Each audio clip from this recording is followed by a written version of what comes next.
네, 원자재를 알면 경제의 흐름이 보인다. 매주 금요일에는 원자재 랩 코너 준비되어 있습니다. 함께해 주실 investing.com 김수연 이사 스튜디오에 나와 계십니다. 안녕하십니까? 안녕하세요. 네. 오늘은 약간 좀 패션이 예. 어떤 말을 좀 타시죠? 승마를 좀 좋아하시죠? 네. 퇴근 후에 좀 자유롭게. 네. 아니 그러니까 승마도 좀 하시잖아요, 원래. 승마요? 네. 승마는 아닌가요? 승마는 좀 또 이렇게 스포츠를 좋아하신다. 등산과 이제 자전거 타는 걸 꽤 좋아합니다. 그렇습니다.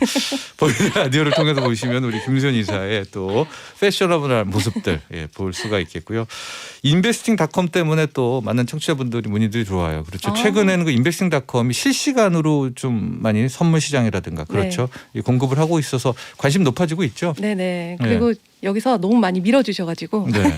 아 그래요? 저희가 뭐 감사합니다. 특별히 밀어주는 건 없는 것 같은데. 네. 알겠습니다. 이제 원자재 시간이고요. 오늘은 원자재 슈퍼사이클 여기에 대한 뭐 역사 또 최근에도 어쨌든 슈퍼사이클이 언급이 되니까 여기서부터 이야기를 하려고 하는데 반도체도 슈퍼사이클이라는 말도 있고요. 그렇죠. 원자재도 슈퍼사이클 이렇게 큰 틀의 사이클이라고 하는데 좀 우리가 익숙했던 것은 2000년대 초반이었었겠죠? 그렇죠. 네. 그렇죠.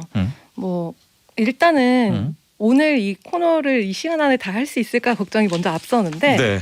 저희가 첫 방송 때 이렇게 슈퍼사이클이 많이 온 적이 있었나요? 라는 질문을 하셨어요. 네. 기억이 날지 모르시겠지만 근데 이제 1800년대 기점으로 하면 총 6번 그리고 1900년대까지 하면 총 4번이 있었고 네. 최근에 가장 이제 사람들이 가깝게 생각하는 거는 뭐 2008년 딱 그때를 그쵸. 제일 많이 네. 기억하니까 7, 8년. 네. 그 이유를 가장 많이 생각들을 하시는데 그래도 뭐 20세기 이후에 뭐 슈퍼사이클이 어떤 식으로 왔는지 네. 그것을 그냥 너무 원자재 얘기만 이야기하면 재미없으니까 좀 문화적인 시선, 사회 시대상 이런 걸 같이 또 버무려 보면 좋겠다. 네.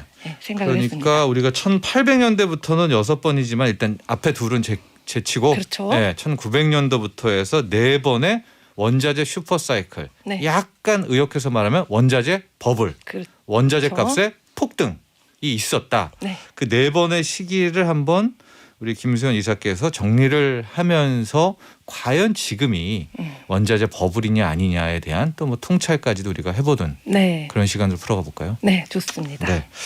그럼 바로 들어가 보죠. 우리가 네 번의 사이클 중에 첫 번째 1900년도 이후에부터 첫 번째 원자재 빅 사이클 슈퍼 사이클 언제입니까?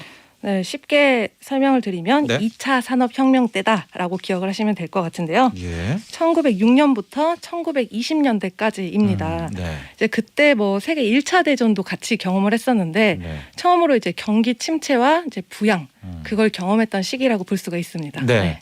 아까 저 2차 산업혁명이라고 얘기했는데 이제 컨베이어 벨트 있었던 그런 그렇죠. 시대였겠죠. 네네. 예. 전기 우리가 에너지 혁명이라고 했을 때 네.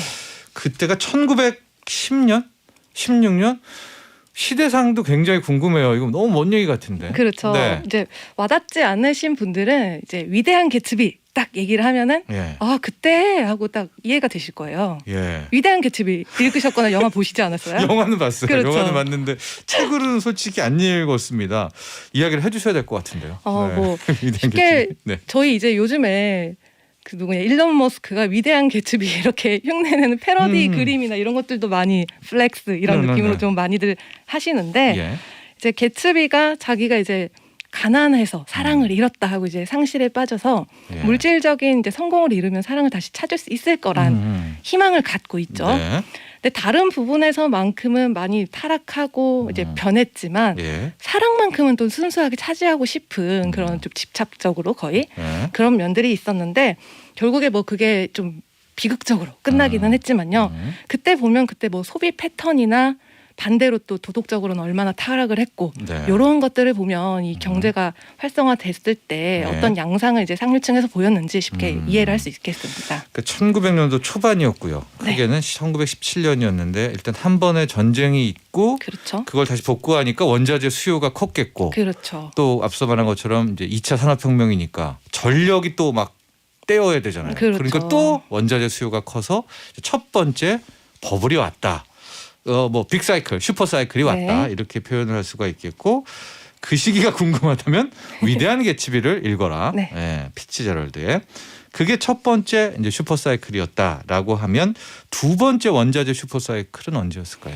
두 번째는 이제 2030년에서 50년 주기인데 이때는 1930년. 네, 아, 그렇죠. 네. 뭐 미국 대공황 딱 시기를 생각하시면 쉽게 이해를 할 수 있을 것 같아요. 네. 근데 이제 공황이 있으면은 당연히 이제 회복하려는 엄청난 노력들이 있기 때문에 네. 그에 따라서 이제 뭐 세계 2차 대전도 있었고 음. 그걸 회복하려는 만회를 하면서 많은 원자재들이 당연히 자연스럽게 소비가 됐겠죠. 네. 네. 그러니까 미국의 대공황이 1929년부터 39년이었죠. 네. 그리고 이제 그게 끝나고 40년대로 가는데 네. 2차 세계대전이 또 있었죠. 네. 그러니까 그렇죠. 그걸로 다 폐허가 되는 그 두 개의 복구를 위해서 그럼 한 40년대 후반? 1950년대? 45년쯤? 아, 45년쯤부터 네. 두 번째 빅 사이클이 있었다. 원자재 슈퍼 사이클이 있었고 당연히 또 전쟁이 있었으니까 피해 복구로 굉장히 많은 원자재 수요가 있을 것 같아요. 그렇죠. 근데 공통적으로 봤더니 이제 슈퍼 사이클이 오기 전에는 경기가 아주 어려웠다는 또 그런 공통점이 있더라고요. 네. 그러다 그게 뭉쳤던 수요가 폭발하면서 그렇죠. 네. 그러니까 어려웠기 때문에 공급은 네. 적어 있었고 네. 네. 그래서 그 가격이 지금까지 거의 뭐 30년 주기로 왔다 갔다 했을 것 같아요. 큰 네. 폭으로. 네. 아까 전에는 이제 그 얘기 해주셨잖아요. 위대한 개츠비. 네. 이때도 뭐 좀 우리가 시대상을 바라볼 수 있는 게 있을까요? 그렇죠. 왜냐하면 원자재라는 것 자체가 일반 분들은 아직도 뭐 기술주, 성장주, 경기 민감주, 뭐 친환경주 이런 것들도 어려운데 네. 원자재하면 아직도 생소하신 분들도 많더라고요. 석유 원유 생각하면 되잖아요. 그것만 이제 네. 생각을 하는데 네. 전체적인 이제 흐름을 알아야 되기 때문에 네. 이번에는 50년대 분위기 하면 호밀밭의 파수꾼 네. 이걸 생각하면 또 가깝게 느낄 수가 있어요. 네. 네. 음. 혹시 이 책은 또 아, 책은 진짜 좋아하는 책이고요. 그렇죠. 네. 호밀밭의 파수꾼은 꼭 읽어야만 됐었던. 맞습니다. 네. 그래서 이때도 뭐 어려웠던 시기였기 때문에 뭐 전체주의로부터 일탈을 꿈꾸는 그런 청소년들의 내면을 들어보는 작품들이 많았고 네.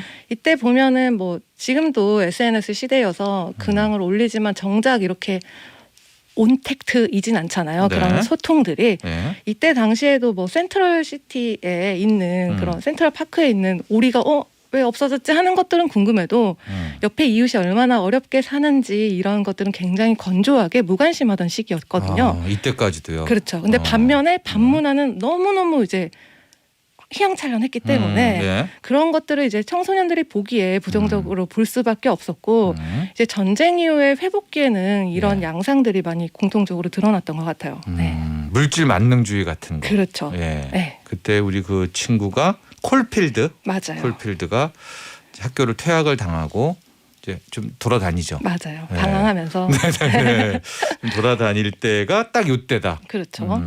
근데 좀 반문화는 점점 발달하면서 우리가 원자재 수요가 이렇게 슬금슬금 나오고 있구나라를 좀 간접적으로는 체크할 수 있겠어요. 왜냐하면 원자재가 이제 50년대 초반에 정점을 찍었어요. 근데 네. 60년대 들어가지고 이게 원래 좀 기간이 네. 뭐 10년, 20년 주기가 있는데 네. 60년대에 엄청나게 가파르게 막을 내렸거든요. 그렇게 짧게 끝났어요? 네, 이때는 네. 여러 이제 세계적인 정세가 겹치는 부분이 있어서 이때는 짧게 끝나면서 네. 인플레이션으로 이어졌고 네. 바로 이제 70년대 오일 쇼크 때 세 번째가 이어집니다. 네. 예. 그렇죠. 오일 쇼크는 그렇죠. 이제 저도 기억하고 많이들 그때부터 기억해요. 그게 조금 이제 세 가깝게 번째 기억하시겠죠? 그렇죠. 네. 세 번째 원자재 빅사이클이었다. 네. 정확히 이제 73년인데 4차 중동 전쟁 이제 4번이 발발을 했고 모두 이스라엘이 이겼어요. 네. 이때 이제 오펙 감산 합의 때문에 단기간에 10배 이상 올랐다. 이게 오일 쇼크라고 유가가? 기억하시면 될 것 같습니다. 유가가 네. 네. 그래서 이때 당시에 70년대는 배럴당 WTI가 2달러 선이었는데 말도 안 돼. 실화입니까 이거? 2달러였는데 네. 이제 70년대 후반에 2차 오일 쇼크 때 단숨에 30달러까지 이때 개막을 했어요. 네. 못 버텼겠어요. 그렇죠. 네. 얼마나 힘들었겠습니까. 네. 네. 웬만한 기업들도. 네. 네. 게다가 또 이제 소련 냉전 시기에 겹치고 또 과잉 투자가 당연히 일어날 수밖에 없었겠죠. 네. 네. 그래서 우리나라도 이 오일 쇼크 네. 좀 많이들 기억하고 있고요. 그러나 맞습니다. 시기로 보면 역시 이때를 73년부터 79년으로 보고 있는 거죠. 네. 80년까지의 이때 네네. 시간을 이제 세 번째 빅사이클이었는데 네. 원자재 또 슈퍼사이클이었는데 다른 나라 조금 더 살펴봤을 네. 때는 네. 유럽이 뭐 1950년대, 일본이 뭐 60년대 산업혁명이 일어나면서 당연히 또 원자재 수요에 또 힘을 실어줬다고 볼 수가 그렇죠. 있어요. 네. 공장 돌리려면 맞아요. 많이 필요하죠. 네. 네. 그때 당시에도 시대상이 있습니다. 70년대. 이때는 좀 우리가 청취자분들도 많이 네. 굳이 책을 안 읽어도 될 것 같은데. 이래서 이거는 이제 가장 이제 고급 문화, 하이 문화가 뒤엉켰고 가장 뭐랄까 한마디로 표현하면 히피 문화. 네. 네, 저희가 뭐 지금도 락 페스티벌 좋아하시는 분도 많지만 뭐 비틀즈, 지미 핸드릭스, 제니스 조플린, 반말리 이런 네. 문화들이 많았고 네. 또 반면에는 뭐 월남전, 존 F 케네디 암살 그리고 마턴 루터 킹 이런 사건들이 많아가지고 네. 이제 경제는 이제 발달이 해도 뭔가 그런 젊은이들이 뭐 사랑과 평화와 내면적인 세계를 더 추구하고자 이런 미국의 원주민들을 좀 흉내냈다고 했었어야 됐나? 네. 이런 히피 문화가 문화가 60년대 말부터 가는 시기이고요. 그렇죠. 네. 70년대 중반 후반까지 가장 이제 정점을 찍었었죠. 히피 문화가. 근데 그때 좀 여기 기록을 좀 보면 네. 집세가 저렴했다. 맞아요. 근데 원자재 버블이었는데 원자재 네. 슈퍼사이클 원자재 가격이 오르는데 어떻게 집세가 이때 저렴했죠? 이제 원자재가 이제 돌아가고 네. 건설과 수요 이런 것들이 많이 있었지만은 네. 그때는 이제 많이 이제 자라나고 있던 시기였기 때문에 그 이후로 이제 집세가 많이 비싸졌다고 볼 수 있겠죠. 네. 그래서 오히려 예술가들이 네. 자유롭게 활동할 수 있었다. 네. 네. 맞습니다. 네. 그런데 그 시기가 그 다음에 어떻게 됩니까? 그리고서 이제 86년에 사우디아라비아 원유 증산이 발표가 되면서 유가는 이제 한풀 꺾였고 이제 98년에는 완전히 저점까지 빠지게 됐어요. 이때가 프라자 합의 이후에 이제 85년에 독일, 일본 이런 뭐 2차 세계대전 패국들이 이제 환율 절상이 있었고 그래서 이때 부동산 가격이 바닥을 쳤습니다. 네. 그래서 원자재 가격이 팍 꺼졌고요. 네. 이때는 또 원자재랑 관계없이 2000년대 닷컴 버블 네, 이게 온 거죠. 그러니까 닷컴 버블 전에 있었던 이 1차 오일 쇼크가 어쨌든 이후 시기 전까지는 이제 우리가 마지막으로 경험했었던 네. 이제 원자재 가격 상승 시대였었고 90년대 말에 막 컴퓨터, 인터넷 나오면서 새 맞아요. 세상이 이제 열렸구나 이제 이런 네. 생각을 하면서 원자재의 몸값은 더 떨어졌다. 네. 그 와중에 우리가 97년, 98년에는 IMF가 맞아요. 있었고요. 네. 네, 이렇게 우리 청취자분들 쭉 개념을 잡으시다가 그리고 이제 제가 경제 기자로 활동했던 그 시기가 찾아오게 되죠. 네. 2000년대 초반부터 가장 최근에 원자재 슈퍼사이클이 나옵니다. 네. 이 부분은 좀 집중적으로 좀 설명해 주세요. 네, 이제 4차 슈퍼 사이클이었다 네. 볼 수가 있겠는데 이제 96년부터 시작이 됐고요. 아 길게는 거기서부터 가야 돼요? 그렇죠. 2000년대 초반부터가 아니라. 네. 네. 이때가 이제 소위 말해서 이제 아시아 타이거라고 하잖아요. 네. 한국, 대만, 홍콩 이런 데들이 닷컴 버블 사이클을 토대로 이제 수요를 촉진시켰고 이제 네. 닷컴 버블 꺼지면서 미국의 부양책 당연히 왔고 네. 뭐 중국으로 중심으로 한 이제 브릭스 이런 신흥국들이 부양을 하면서 가격 상승의 동력으로 작용을 했습니다. 이때. 네. 네. 그래서 이 적극적으로 이제 국가들이 부양책을 하면서 생산 설비 당연히 이제 일어나고 이래서 과열 현상이 되면서 또 특히 2008년으로 이제 넘어갔을 때 네.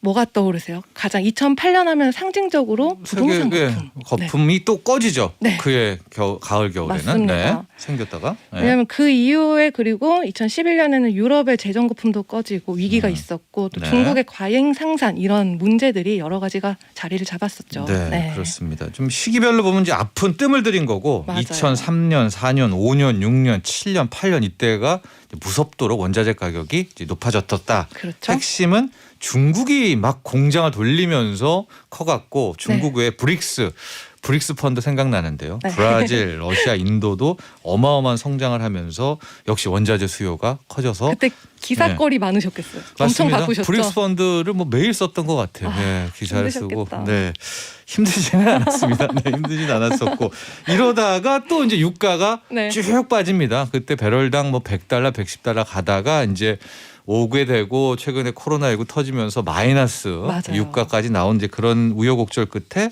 자 지금 뭐 전문가들의 의견 차이는 있지만 5번째 원자재 슈퍼 사이클인 거죠? 리라고 확신할 수는 없는데요. 아, 그래요? 그거를 두 가지 시점으로 이따 말씀을 좋습니다. 드릴게요. 네네. 지금 바로 해주시죠. 지금 네. 바로요? 이 부분에 대해서 이제 뭐냐 이제 정답을 오른다 내린다 이런 식으로 그러니까 사이클이다 아니다. 네, 그렇게 할 수는 없는데 네. 이제 사이클로 본다라고 했을 때 아까 2008년에 이제 꼭지로 잡고 네. 30년 주기라고 했잖아요. 네. 그렇게 치면은 2038년이 꼭지라고 가정을 했을 때 네. 이제 가장 그 텀이 길었던 18년을 빼요.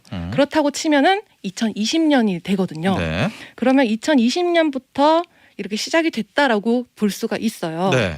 그걸 그때 이제 마이너스 유가 찍고 이렇게 쭉 올라왔잖아요. 네. 그래서 장기적인 관점에서 봤을 때 음. 그때부터 시작을 했다라고 볼 수가 있고 네. 이제 공통점은 아까도 얘기를 했지만 경기 회복 기대감이 있었고 이제 달러 약세 있었고 인플레 맞죠. 우려 왔었고 제 말씀이 그 네. 말씀입니다. 백신만 통하고 이제 나가면 수요 폭발. 그렇죠. 예, 원자재 수요 공식처럼. 폭발 네. 공식인데 왜 원자재 슈퍼사이클 일까라는 의문인 거죠? 반대 의견은 뭡니까? 왜냐하면 이제 아니라고 할 수가 있는 게 네. 이제 슈퍼사이클이라고 하면 하나의 원자재만 오르는 게 아니라 전반적으로 다 오르는 걸 얘기를 하는 거잖아요. 네. 근데 이제 지금 현재 원자재 가격 상승에서 가장 힘을 주는 게 아까 전에도 이제 말씀을 하셨지만 5G, 뭐 친환경, 4차 산업 여기에 조금 국한이 돼 있는 면이 있어요. 구리가 먼저 치고 나갔고. 그렇죠, 예, 그렇죠. 예. 이제 그런 현상이 있기 때문에 지금 이게 그 범위 내에서만 사이클이 일어나게 된다면 네. 슈퍼 사이클이 아니라 이제 단기적인 상승이다 이렇게 또 보는 시각도 있는 거죠. 네. 그렇구나. 그래서 네. 오늘자 뭐 원자재 리포트들을 좀 보니까 네. 또 유가 하락을 점치는 게 너무 많은 이번 주에 발간이 된 맞아요. 거예요. 예. 네, 네. 알 수는 없는데 근데 이제 엄청나게 하락하진 않는다는 거는 확실하죠. 왜냐하면 12년의 그런 저점 사이클은 지났기 때문에 네. 그러나 100달러는 못 간다. 그 정도의 사이클은. 그렇죠, 그렇죠. 네. 근데 이게 그래서 이게 단기적인 상승 랠리인지 네. 아니면 슈퍼 사이클로 갈 건지 그래서 이제 아까의 그 꼭지로 계산을 해봤을 때 2020년부터 아니면 2024년이 올 수도 있고 네. 26년 혹은 2030년일 수도 있다. 그리고 이렇게. 또 지금일 수도 있고. 그렇죠. 네. 네, 딱 정리가 그렇게 되는 것 같아요. 알겠습니다. 네. 뭐 저는 앞서도 제 비율을 말씀드렸지만은 네. 저는 슈퍼사이클이다라는 쪽인데 네. 뭐 저 틀리는 거죠. 그러니까 매주마다 우리 김수현 이사가 오셔가지고 이런 원자재 동향을 얘기해주면서 네. 언젠가는 뭐 올해 내에는 이게 슈퍼사이클이다 아니다 나오겠죠. 결론은. 아 그렇죠. 아, 네. 나오겠죠. 네, 꼭 나중에 그때 저희 이제 확인해 주세요. 네, 컨펌해 주십시오. 네. 네, 알겠습니다. 오늘 여기까지 하겠습니다. 감사합니다. 감사합니다. 네, 인베스트닷컴의 김수현 이사와 함께했습니다.